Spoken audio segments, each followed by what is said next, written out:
You've heard the saying, cash is king. Well, that's playing out more than ever in today's housing market here in Atlanta. In fact, in Cobb County, the number of cash sales has more than doubled in the last 2 years. But if you don't have a big stash of cash under your mattress, how are you going to compete with these big corporations and cash investors? Historically, the baby boomers have had a disproportionate amount of wealth in our country.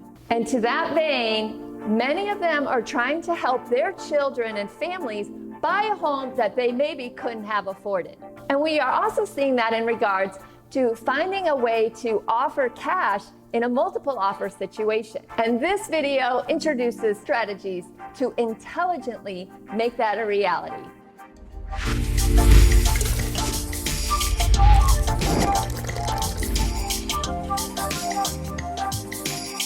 Welcome to the Coffee with Connie video show, where I share tips and tricks to buying and selling homes in the Atlanta area. And you'll never miss any of my great content by either subscribing or following. In the last month, I have sold 2 homes that were listed below $300,000. And in both cases, my sellers had more than 20 offers. One of them had more than 30 offers to choose from. And about 1 out of every 4 of those offers were cash offers, many of them large institutional investors, and all the other buyers were hardworking Americans who were trying to find a safe place for their family to live out the American dream of home ownership. For my clients, the sellers, they really did prefer to sell their house to a real person.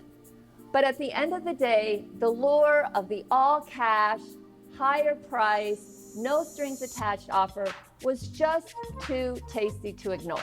And that's why more parents are stepping up to help their children provide a cash alternative when making an offer. So if you are a parent and you are looking to help your family, there's 2 options that generally come up.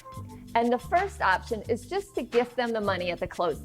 This is probably the most easy to do with no strings attached option. You simply wire the money the day of closing and it showed up as a credit on the settlement statement. While this is an easy approach, it does have a few setbacks. First of all, the lender is going to require that underwriting approve that the buyer can receive a gift like this. Secondly, if the amount is more than $15,000 per person, there are tax consequences. So you're going to want to make sure you speak to your tax professional to make sure you understand your limits as far as what you can gift without having tax implications. And thirdly, if the child is sued or is in a divorce, that equity could be subject to that lien. We recommend offering a closing gift when the amount is $20,000 or $30,000 or less.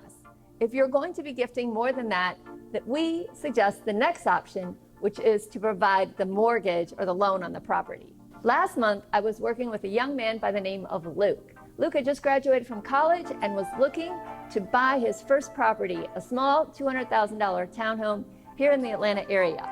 But Luke was a smart guy, and he knew that if he had to go in against cash offers, he was going to be at a disadvantage with his loan. Thankfully, Luke's parents are savvy real estate investors and were able to finance the mortgage on Luke's property, which allowed him to make a cash offer and get the perfect townhome for him.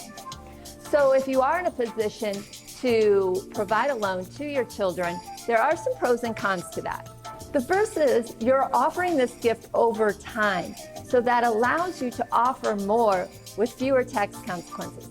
Another pro is that the child is the owner of the home, so they can appreciate all the benefits that come with home ownership, including equity appreciation and a return to all of the investment they make in terms of upgrades or upkeep with the house. And last but not least, it allows the children to deduct the interest on the mortgage on their taxes. If you found this helpful, first of all, please subscribe and ring the bell for all the notifications. And let us know if you have any questions or want more details. We'd be happy to help.